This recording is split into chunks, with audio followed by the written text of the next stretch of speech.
Muito bom dia, meus irmãos. Hoje nós teremos mais uma aula da Escola Dominical, Bíblica Dominical. Nesse dia nós vamos estudar a lição que tem por título Agenda para os Adoradores. Um estudo baseado no livro de Levítico. Nós vamos estudar os capítulos 21 até o 27. Vamos começar com uma oração antes, pedindo a bênção de Deus por esse momento.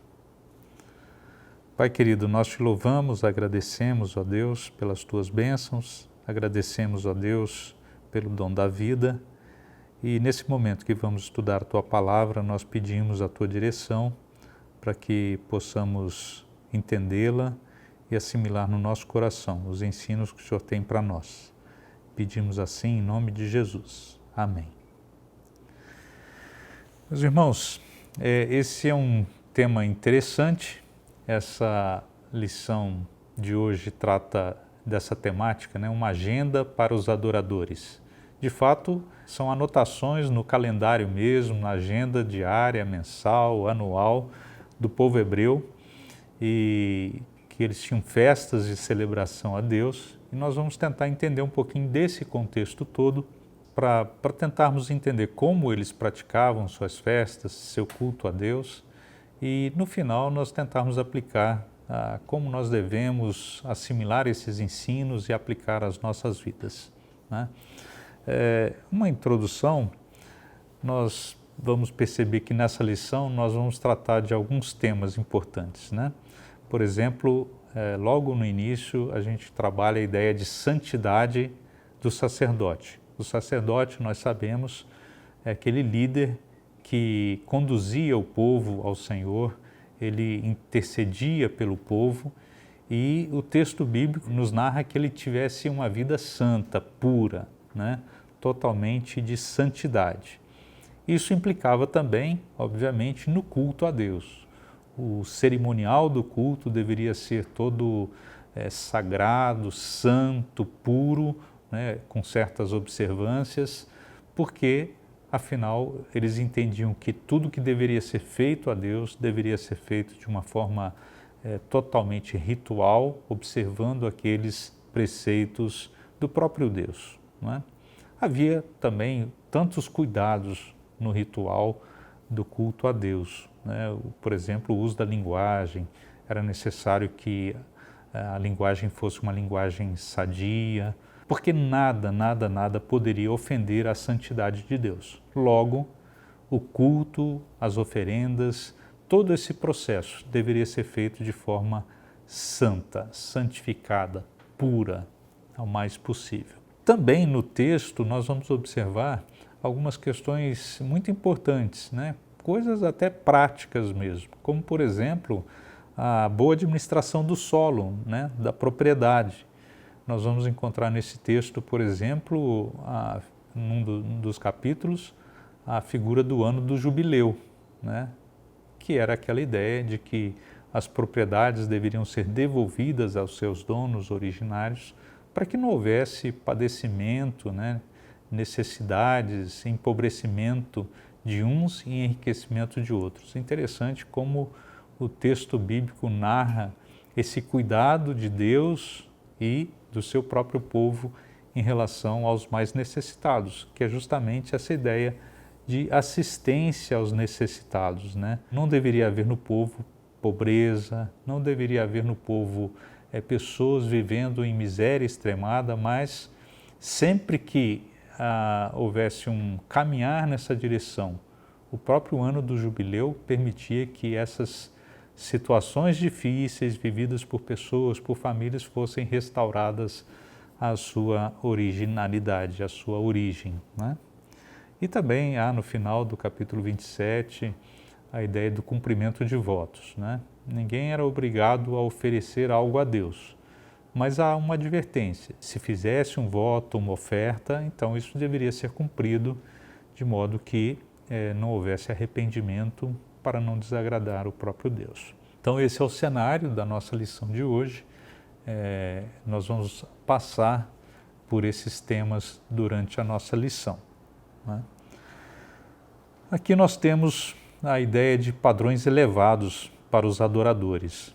Nós tivemos na aula passada critérios muito bem expostos pelo professor Alexandre Ferraz, e aqui também nós percebemos esses padrões, né, muito elevados para quem adorava a Deus, para quem servia no culto a Deus.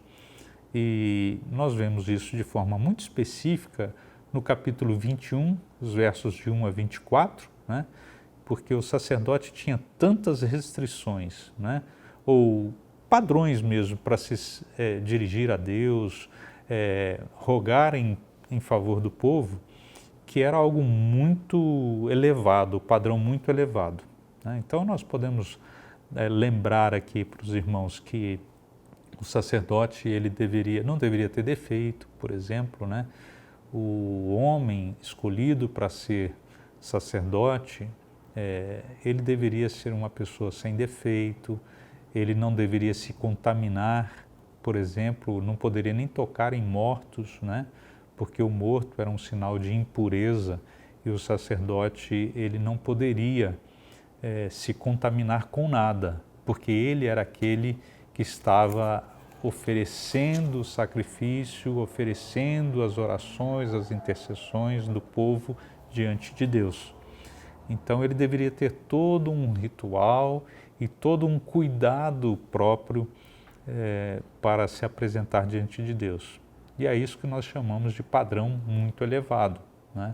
Então ele deveria se casar com uma mulher virgem, pura, né? Não poderia se casar com mulher divorciada. As filhas, né, do sacerdote deveriam andar segundo os preceitos do Deus, né, do sacerdote de Deus, e elas não poderiam se perder também sob pena de prejudicar o ofício do sacerdote, né, ele ser rejeitado como tal. Ele não poderia rapar sua cabeça, por exemplo. Então, eram muitas restrições, de modo que se exigia esses padrões muito elevados para a figura do sacerdote. Algumas pessoas até questionam, né? Nossa, mas quanta restrição, quanta imposição de regras para a figura do sacerdote. Mas isso é perfeitamente compreensível, né? Se eles tinham uma compreensão de que o nosso Deus é santo, também aquele que se dirigia em nome do povo a Deus deveria ter todas as características e se revestir da maior pureza possível e santidade possível e evitar qualquer tipo de mácula possível para estar diante de Deus. Essa era a ideia, né? Hoje mesmo nós temos diversas atividades profissionais que exigem-se determinados padrões, né, determinadas condutas, né? No caso do sacerdote, lá no Velho Testamento, no povo hebreu, haviam esses critérios, esses padrões muito elevados. E o objetivo não era outro, senão honrar ao Deus santo, ao Deus do povo hebreu. Também é importante lembrar que, aqui fazendo já uma aplicação para nós, que os critérios que eram exigidos para o sacerdote, eles não se perderam com o tempo, né? Mesmo no Novo Testamento, se nós formos encontrar lá em 1 Timóteo, capítulo 3, versos de 1 a 13, e também Tito, né, capítulo 1, versos 5 a 9, nós encontramos alguns padrões elevados para os líderes atuais, né, do povo de Deus.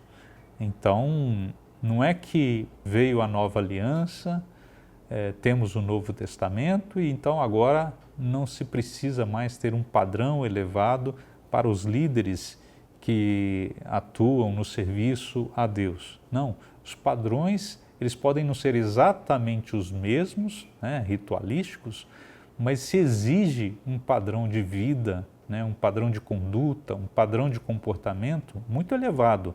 E nós devemos zelar por isso, né? Nós vivemos numa sociedade em que as pessoas estão cada vez mais perniciosas, permissivas, mas jamais o líder do povo de Deus deve se deixar levar por condutas assim. Ele deve ter uma postura, uma conduta totalmente diferenciada no sentido de preservar-se santo, separado e com uma boa conduta que dê um bom exemplo àqueles que o cercam, né? Tanto do povo de Deus, mas também como da sociedade de modo geral. Então aqui já uma primeira aplicação que nós encontramos nessa lição de hoje, dizendo ou mostrando-nos, né, de que os padrões elevados do passado, ainda que não sejam exatamente os mesmos, mas são também necessários para os líderes de hoje, né, um padrão de conduta elevado, um padrão de comportamento, de veracidade, de boa conduta, de boa postura, né? Porque isso honra a Deus. Se nós entendemos que Deus é santo, como de fato é, então nós devemos honrá-lo com nossa conduta, com nosso comportamento, sobretudo os líderes do povo de Deus. Mas entrando numa temática muito própria da lição, que trabalha a questão das festas do povo hebreu, do povo judeu, né? São celebrações muito específicas que o povo tinha, era uma orientação divina para o povo, né? Moisés mesmo trazia essas orientações ao povo e foram estipuladas 7, né? Nós vamos destacar aqui 7 festas que o povo deveria celebrar durante um período de tempo, né? Nós vamos trabalhar essas festas nessa lição de hoje. Claro que nós não vamos entrar aqui nessa lição, até porque o tempo ele realmente não é tão longo assim, mas nós vamos abordar rapidamente cada uma dessas lições e, como sempre digo, ao final tentar fazer uma aplicação para os nossos dias de hoje. Por exemplo, nós temos aí essas 7 lições, nós podemos citar a Páscoa, a festa dos pães ázimos ou pães asmos, temos a festa das primícias, né?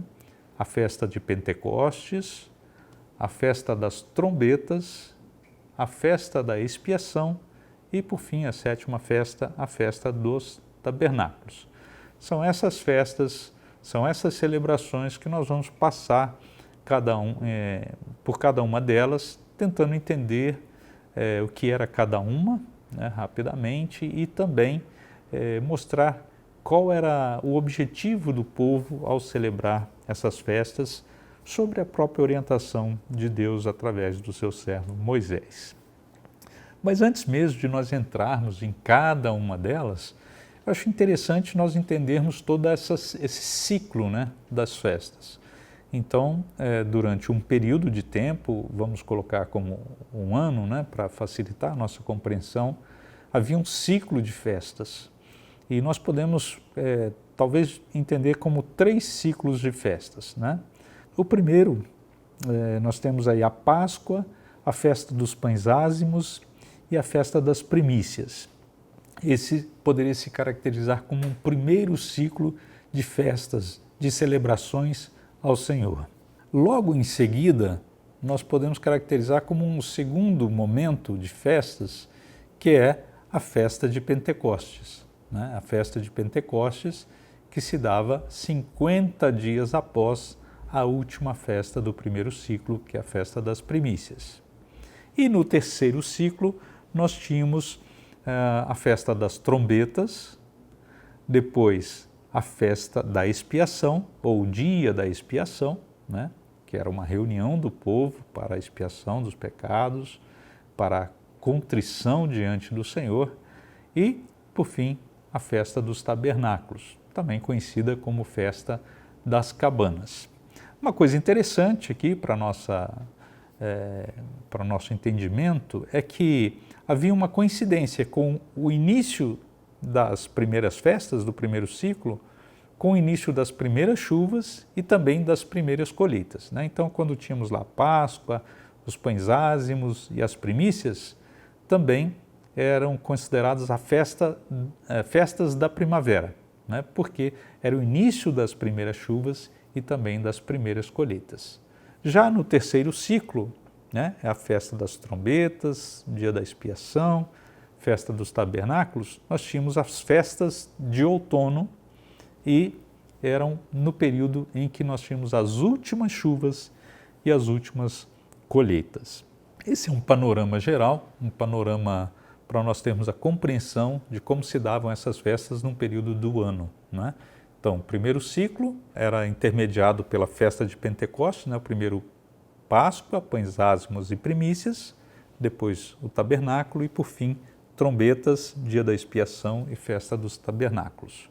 E coincidindo o primeiro período com as primeiras chuvas, com as primeiras colheitas e, no último ciclo, as últimas chuvas e as últimas colheitas. Né? Muito bem, então vamos analisar cada uma dessas festas. Né? Primeiro, a festa da Páscoa. E eu cito aqui o texto de Levítico, capítulo 23, versículos 4 a 5, que nós temos aí a festa da Páscoa, a celebração da Páscoa. Né? E o texto diz: estas são as solenidades do Senhor, as santas convocações, que convocareis ao seu tempo determinado, no primeiro mês, aos 14 do mês, pela tarde. É a Páscoa do Senhor. Então, eu não sei se todos se lembram, mas é importante a gente frisar aqui. A Páscoa se deu lá atrás, no Egito, né, quando o povo foi orientado por Deus que sacrificasse um cordeiro. E a Páscoa celebra a passagem, né, no contexto histórico do povo hebreu, a passagem, saída do Egito para a terra prometida, mas no término daqueles dias, lá no Egito, eles sacrificaram o cordeiro, com o sangue do cordeiro, untaram os portais das casas com o sangue do cordeiro, e nessa festa da Páscoa, sempre para rememorar aquele tempo, aquele livramento, aquela libertação do povo, então era sempre sacrificado um cordeiro ao Senhor. Essa é a festa da Páscoa. Né? É uma festa que ao longo do tempo foi deturpada na história, né? Então é muito comum hoje nós vermos sempre na Páscoa celebrando-se tudo, menos o cordeiro, a libertação que Deus providenciou ao povo hebreu, mas sobretudo para nós, no contexto cristão, a libertação que Cristo nos deu através da sua morte e ressurreição, a libertação do pecado para uma nova vida com Cristo. Né? Então nós nunca devemos nos esquecer. Né? Para os judeus, para os hebreus, havia esse significado. Eles deveriam matar um cordeiro e relembrar a libertação que Deus deu ao povo. Para nós devemos sempre lembrar do sacrifício de Cristo na cruz por nós, para nos libertar dos pecados. Essa então era a ideia da celebração da Páscoa dos hebreus, celebrar a saída do povo do Egito para a terra prometida. Né? Depois nós temos as festas, a festa de pães ázimos, também conhecido como pães asmos. Né? Cada versão traz uma terminologia, mas a ideia é exatamente a mesma. E os pães asmos são aqueles pães sem fermento. Né? Nós, na nossa cultura, a gente come muito o alimento, o pão com fermento, mas os hebreus, eles comiam sem fermento justamente por uma questão também histórica. Né? Quando eles estavam no Egito, eles deveriam assar os pães e tinha que ser rápido, porque eles iam sair logo em seguida para rumo à terra prometida. E não havia tempo de fermentar o pão, o bolo e tudo mais. Então, por isso se celebrava a festa de pães asmos, né? O pão sem fermento. O texto que nós estamos estudando, que nos remete a essa festa, é o texto de Levítico 23, versículo 6. E o texto diz assim: e aos 15 dias deste mês, ou seja, do primeiro mês, é a festa dos pães asmos do Senhor. 7 dias comereis pães asmos. Né? Ou seja, comeriam pães sem fermento, rememorando aquele tempo que eles tiveram toda aquela preparação para a saída da terra, que tinha que ser uma saída eles tinham que estar preparados para sair a qualquer momento sob o comando do Senhor. E eles então não tinham tempo para ficar preparando, esperando fermentar.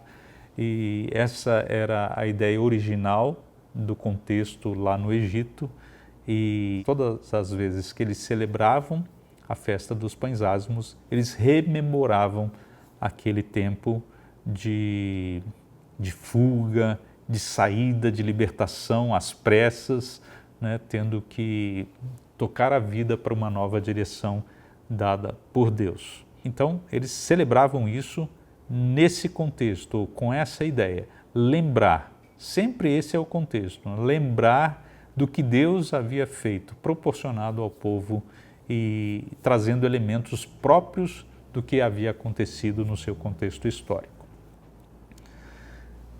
Em seguida, nós tínhamos a festa das primícias, né? O texto que nós baseamos para estudar a festa das primícias, que está previsto na nossa lição, está no capítulo 23, versículos 9 e 10. E aí na tela nós temos esse versículo. Disse mais o Senhor a Moisés. Então Moisés era aquele que falava ao povo ou a Arão para transmitir ao povo, né, o recado de Deus para o seu povo. E ele dizia, fala aos filhos de Israel e dize-lhes, quando entrardes na terra que vos dou e cegardes a sua messe, então trareis um molho das primícias da vossa messe ao sacerdote. Então vejam que essa é uma festa que foi estabelecida para quando eles entrassem na terra prometida. As duas primeiras, lembrando o que Deus havia feito no Egito. O sacrifício do cordeiro na Páscoa, os pães ázimos, também lá no Egito, e a festa das primícias para quando entrassem na terra prometida. Eles tinham que oferecer um feixe da sua produção, das primícias da sua produção, para o sacerdote. E esse sacerdote, então, levaria isso a Deus em culto. E eles celebravam isso, lembrando que o Senhor os conduziu à terra prometida. E lá chegando, eles plantaram, colheram e ofereceram as primícias, ou seja, os primeiros frutos. Isso simbolizado através de um feixe da sua colheita, das primícias da sua colheita, ao sacerdote. Eu não tenho mencionado, mas em todas as telas eu tenho destacado aí que essas festas até aqui então mencionadas também se encontram no capítulo 34 de Êxodo, né? Então, se nós formos em Êxodo, nós vamos encontrar, por exemplo, a festa das primícias está lá no capítulo 34 de Êxodo, versículo 22. Em seguida, terminando esse primeiro ciclo, como nós temos chamado, nós passamos à festa de Pentecoste. A festa de Pentecoste, nessa aula, estou caracterizando como um segundo ciclo, porque ela é 50 dias após a última festa, a festa das primícias, né? O texto bíblico fala que após 50 dias, ele fala em 7 semanas, mais um período, né, que daria 50 dias, então seria celebrado a festa de Pentecostes. Tá? Então, aí é uma festa já um pouco distante dessas três primeiras, que se davam seguidamente, uma após a outra. A festa de Pentecostes vinha a 50 dias após. É muito usado, inclusive atualmente, o termo próprio, né, Shavuot, como festa de Pentecostes. E o texto que nos remete a essa festa é o texto de Levítico, capítulo 23, versículos 15. Eu destaquei, né, o 15 e 16. Contareis para vós outros, desde o dia imediato ao sábado, desde o dia em que trouxerdes o molho da oferta movida, 7 semanas inteiras. Então, 7 semanas inteiras, até o dia imediato ao 7º dia, contareis 50 dias. Então, trareis nova oferta de manjares ao Senhor. Ou seja, terminada a festa das primícias, se contavam 50 dias, e aí novamente o povo se reunia, trazendo as ofertas das suas primeiras colheitas também ao Senhor. E Pentecostes vem do termo de 5, né? Penta, 5, no caso 50 aqui, Pentecostes, 50 dias após a festa das primícias. Então, nesse tempo também eles traziam as primeiras colheitas e ofereciam ao Senhor. Levítico capítulo 23 trata disso, do versículo 15 até o versículo 23, 22, mas aqui nós destacamos os 15 e 16. Logo em seguida, aí já começando o terceiro ciclo de festas, já no 7º mês, nós tínhamos aí a festa das trombetas. Os termos em hebraico aí, né, Yom Teruah ou Rosh Hashanah, seria a festa das trombetas. O texto destacado para nós da lição são os versos 23 a 25 do capítulo 23. Né? E o texto diz assim: Disse mais o Senhor a Moisés: Fala aos filhos de Israel, dizendo: No mês 7º, ao primeiro do mês, tereis descanso solene memorial, com sonidos de trombetas, santa convocação. Nenhuma obra servil fareis, mas trareis oferta queimada ao Senhor. Então vejam, em todas as festas haviam ofertas ao Senhor, mas cada festa com uma ênfase, né? Aqui, tocando a trombeta, iniciavam-se as festas, e isso no 7º mês do calendário judaico, né?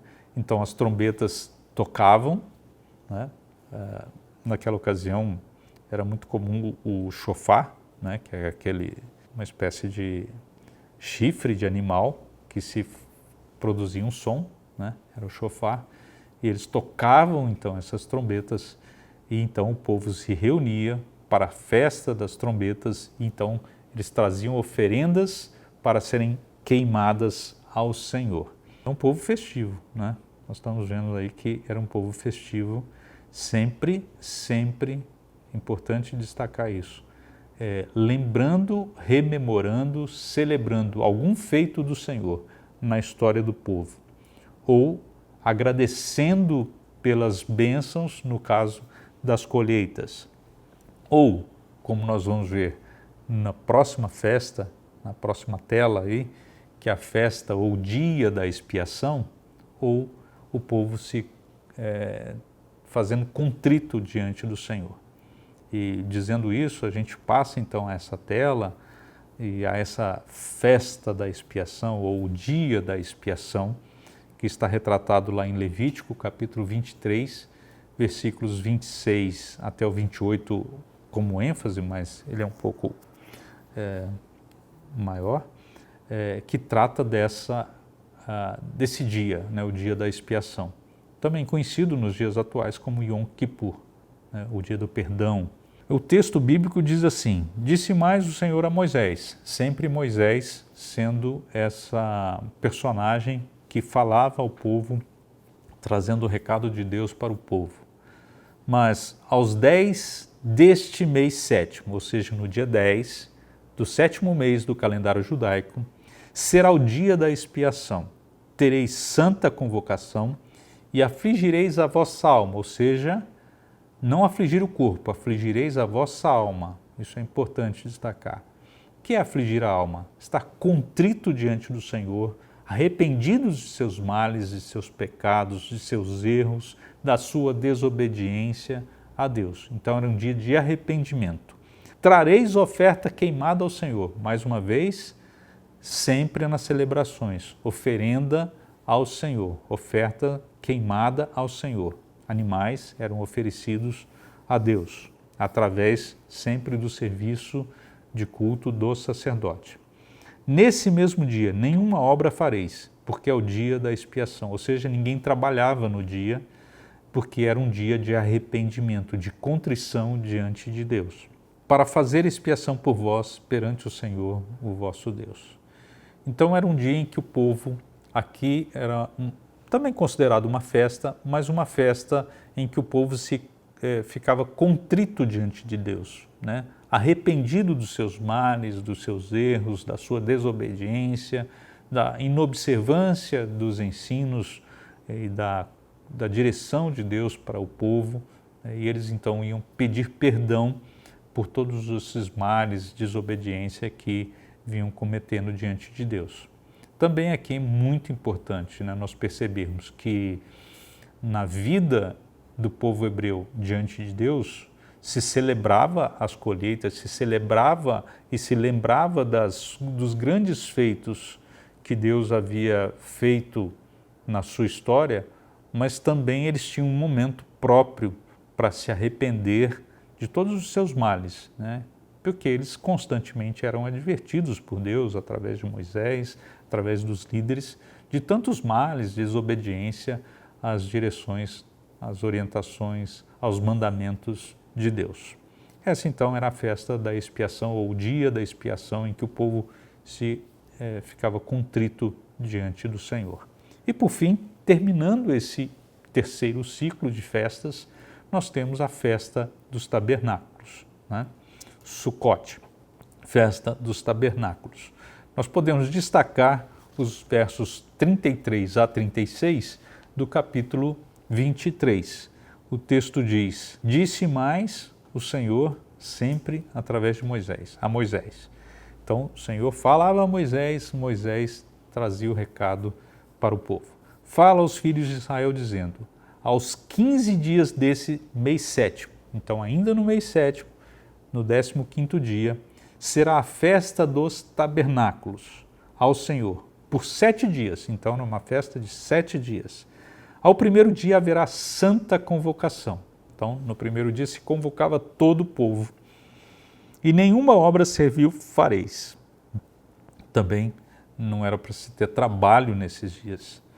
7 dias oferecereis ofertas queimadas. Mais uma vez destacando, o povo vinha e oferecia algo ao Senhor, no caso aqui animais para serem sacrificados ao Senhor. Ao dia 8º tereis santa convocação e oferecereis ofertas queimadas ao Senhor. É reunião solene, nenhuma obra servil fareis. Irmãos, os tabernáculos, a festa dos tabernáculos também lembrava o fato de Deus habitar com o povo durante o êxodo, durante a saída do Egito. Os irmãos se lembram que durante o êxodo no deserto, o Senhor se revelava ao povo no tabernáculo. E aqui, a festa do tabernáculo era uma festa em que as pessoas faziam cabanas, literalmente faziam cabanas, e nesses dias de festa ficavam todos em cabanas para lembrar: o Senhor habitou entre nós, né, no tabernáculo. E nós queremos lembrar essa atuação maravilhosa de Deus, de estando presente durante o êxodo do povo hebreu. Vários sinais durante o êxodo o Senhor tinha com o povo, né? A coluna de fogo, a nuvem, as codornizes, enfim. Mas a presença de Deus era algo precioso para eles. E na festa dos tabernáculos, quando eles montavam, todas as famílias montavam cabanas, eles estavam celebrando isso, a presença de Deus no meio do povo. Ou seja, Deus habitou entre nós, né? Deus fez morada entre nós. E a festa dos tabernáculos celebrava isso, um Deus presente, um Deus que estava habitando com eles. E sobretudo naquele momento mais difícil do povo, né? Que era a saída da escravidão para a liberdade. E para concluir, nós vamos aplicar a lição de hoje e tentar trazer uma síntese desses ensinos, dessas festas, dos significados dessas festas e tentar trazer uma aplicação própria para os nossos dias de hoje, né? Até porque é muito comum nos dias atuais muitos crentes, muitas pessoas religiosas voltando-se às celebrações judaicas e muitas vezes sem entender o que significam essas celebrações e outras vezes trazendo essas celebrações, mas num contexto totalmente, na verdade, fora de contexto, sem significado real, né, do que era o desejo naquele momento histórico e de como deve ser interpretado para nós essas direções dadas por Deus ao povo no passado. Então vejam, primeira aplicação que nós devemos ter para a nossa vida estudando essa lição de hoje? Buscar a santidade. Nós devemos, como povo de Deus, buscar a santidade, buscar ter uma vida santa, pura, imaculada, né? A recomendação lá do texto do capítulo 21 era muito própria para os sacerdotes, mas isso não significa que todo o povo também deveria buscar essa santidade, né? E é o mesmo que deve ser para nós hoje, né? Tanto os líderes devem ter, como eu mencionei em 1 Timóteo, também em Tito, devem ter uma conduta exemplar, mas todo o povo de Deus deve buscar ter uma vida pura, reta, imaculada, sem mancha, para honrar a Deus, sim, e também para dar bom testemunho às pessoas à nossa volta. Uma outra questão muito importante é que nós devemos compreender a razão dessas celebrações, né? Muitas pessoas desavisadas leem esses textos e acham, isso é coisa do passado, isso não tem nada a ver, e não dão a mínima importância, né?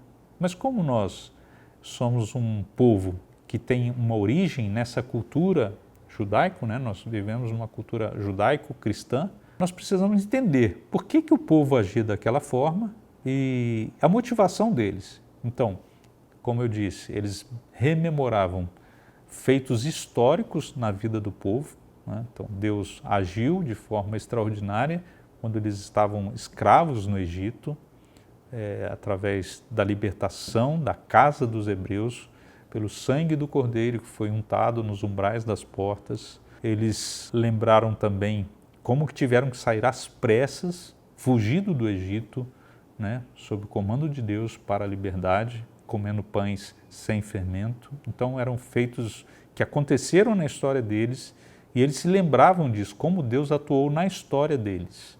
E também como eles eram gratos ao Senhor através, por exemplo, da colheita, né, daquilo que supria as suas necessidades mais básicas, o alimento. Então eles sempre celebravam oferecendo as primícias, os primeiros frutos a Deus. E isso é um exemplo extraordinário para nós, né? Temos nós oferecido aquilo que é de melhor, ou aquilo que é o primeiro fruto do nosso trabalho ao Senhor, né?